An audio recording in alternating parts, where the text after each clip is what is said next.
Welcome to the TruckVin.com podcast. As America's foremost truck buyer, we keep you informed on all topics regarding the trucking industry. We work with industry leaders to provide valuable insight.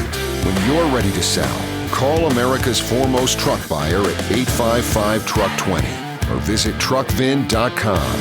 And now, your host for the TruckVin.com podcast, Zach Ellis.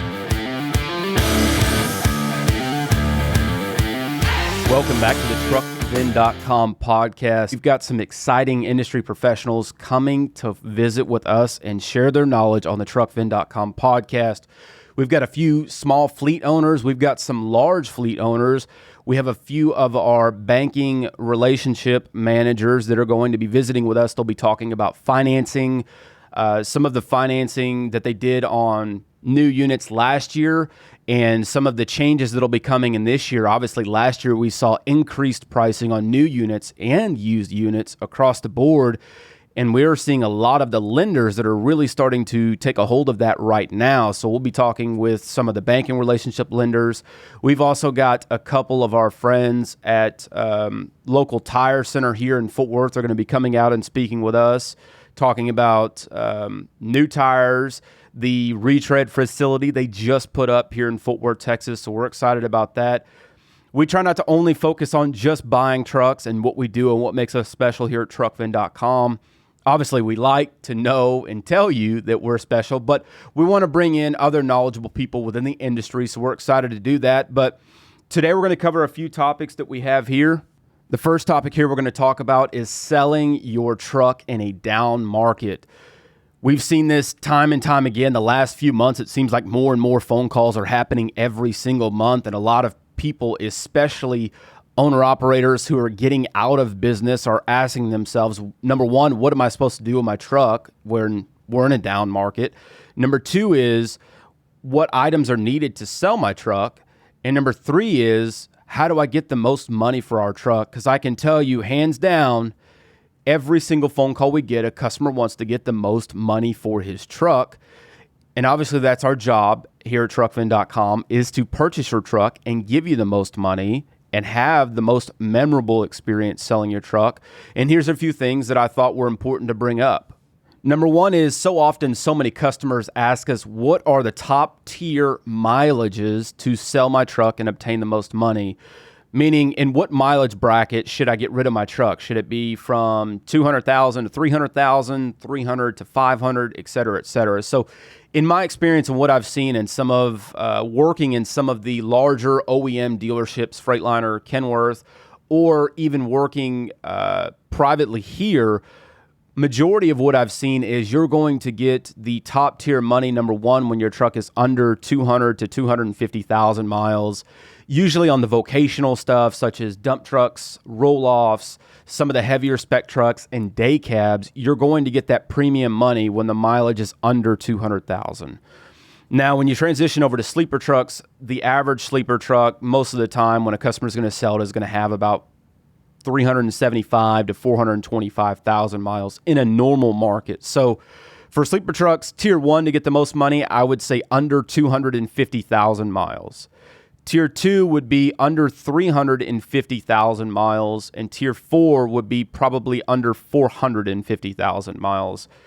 Obviously, within those brackets, you have to take in the depreciation, number one, but you also have to take in maintenance that you're doing on the truck, the driver that's driving the truck. There's a lot of different things, because we've seen customers that run a fleet that are buying a truck for a specific driver. For instance, we've seen it where a fleet runs nothing but Kenworth T680s, and we walk in and they have 2 or 3 Peterbilt 579s. And we say, hey, we thought you guys run all Kenworth. And they say, well, that driver's been with us for 20 years. So getting rid of that truck at an optimal time is incredibly important, but also sometimes it's circumstantial, because a driver may not want to get rid of his truck at the given time, especially if he's a guy that has been there for a long time. So that's something you have to take into account. But with that, getting rid of your truck at the right time is incredibly important. And so many times now we've heard we're moving back towards a normal market. We're going back to normal. And unfortunately, everybody has their own opinion about what is normal. But in a market prior to the COVID epidemic, we were seeing customers trade trucks at an average across the board at 375,000 miles. It was our average truck that we were buying. Now, obviously, given the circumstances that we have right now, you're seeing trucks with close to 500,000 miles plus, and these are 21 and 22 models. We just bought a group of 2022 model Volvos a couple weeks ago, and they had an average of 511,000 miles on 22 models. So, number one, if they're team driving them, you're going to have a lot more miles. But number two, you have to account for the depreciation with having a team running that truck and having to get rid of it sooner. Because if you were to keep that truck for 3 years and a team's doing 200,000 miles plus a year, you're going to have close to 650,000 miles on a 2.5-year-old truck. So that's something to keep into account. And I don't even think 24 is a release. So it may actually be right at 2 years when they were put in service. So next thing is, why is pricing fallen? So I'll give you a few key takeaways in why pricing has fallen as quickly and dramatic as it has. Obviously, you can look at any of the major transportation platforms, whether it's J.D. Power, some of the local auctions, some of the bigger auctions, Taylor & Martin, Ritchie Brothers, FreightWaves, Transport Topics, wherever you get your information from. A lot of those sources have brought the information to you, and you're seeing continuous reports of pricing has fallen by X amount percent in the last quarter, or in the last 6 months, pricing has dropped this. So just to put it very plainly, there's 3 reasons why pricing has fallen so incredibly fast. Number one is what we were faced with the last 2 years was simple supply and demand. There was a low supply and a high demand for not only trucks, but freight was up. So obviously with high freight prices, it offset a used truck price being elevated, not logically, but it made sense on paper to a customer because they said, if I can make $4 a mile, $3.50 a mile, I can pay $80,000 for a 4-year-old truck, and it's okay because I can pay it off. I'm making the money. Unfortunately, some things don't last forever, and that's what we've seen now. So number one was simple supply and demand. High demand, low supply, we saw prices skyrocket. Number two, obviously, we've seen that gritty 5-letter word, COVID.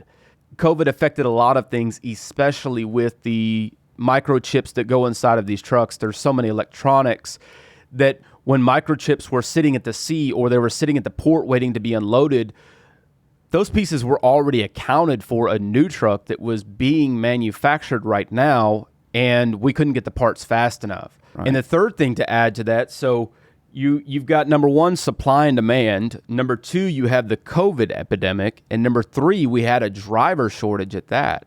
So we were seeing an influx of either new or under 3-4 year drivers getting into the trucking industry because there was a shortage and there was so much freight available that people were paying these inflated values for trucks. And obviously I can tell you, even my team, it wasn't like somebody was going out and just having a heyday. There was exponentially more money that we were paying for trucks.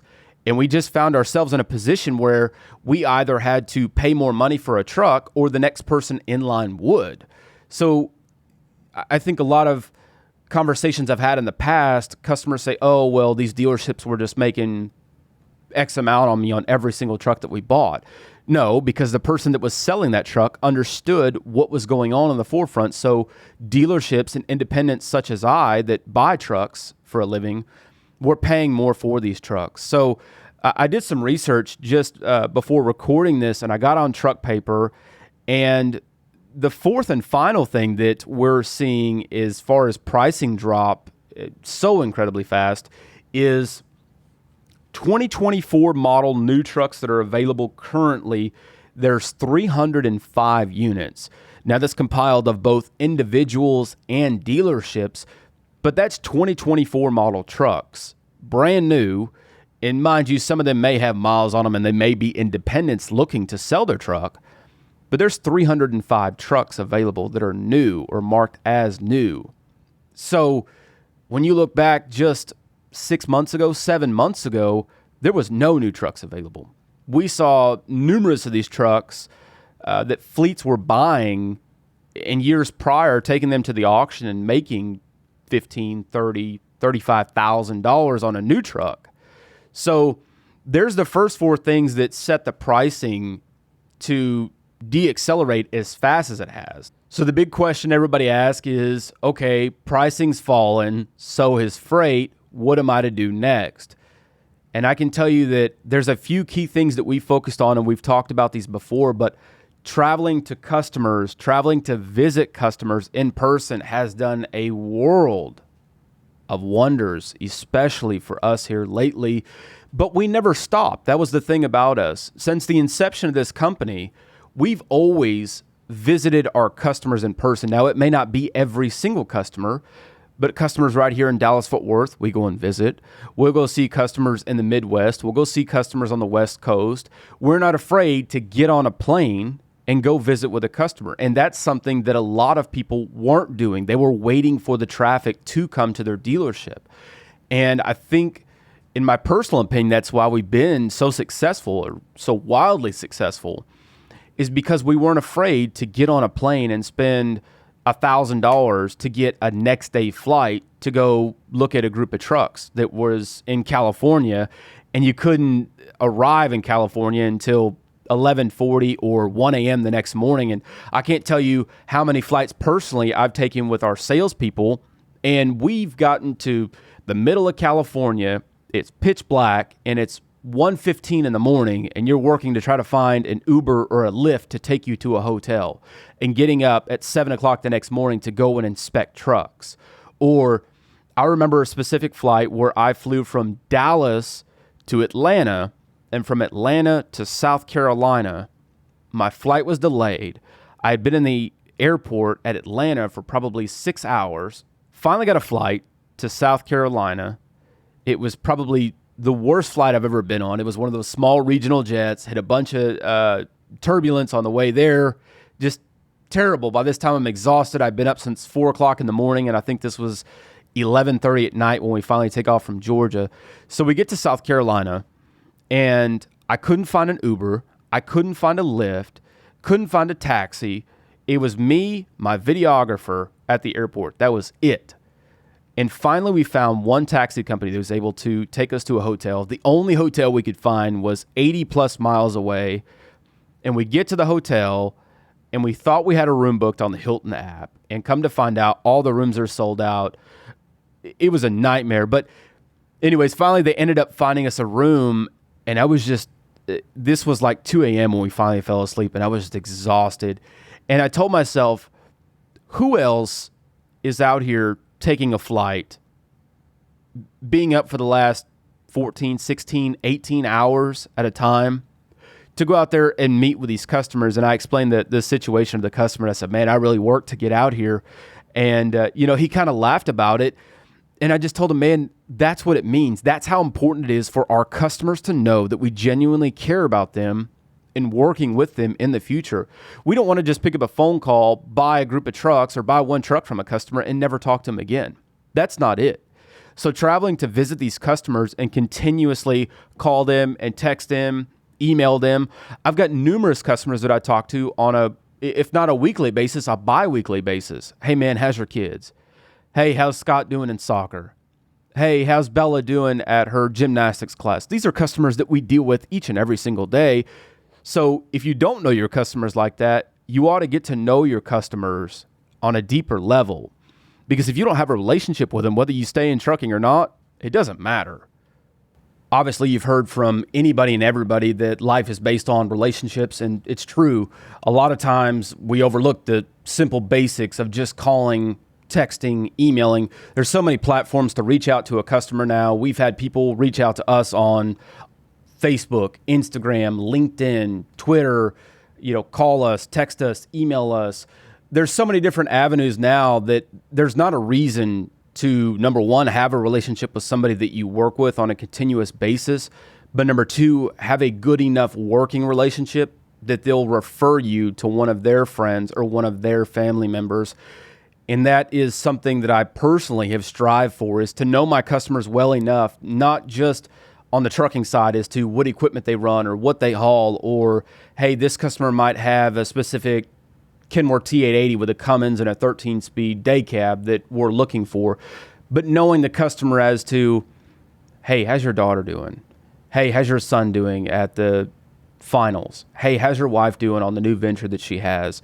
But having that relationship with your customers. So I, for one, am a huge, huge fan of going to visit your customers. Wanted to spend some time this morning, share this with you. Thanks for listening. If you like what we're doing, maybe you don't like what we're doing here at the truckvin.com podcast, leave a review below. There's going to be a link on all the listening platforms, whether you listen to Amazon Podcasts, Spotify, iTunes, or maybe there's another listening platform. Just leave a review, leave a comment.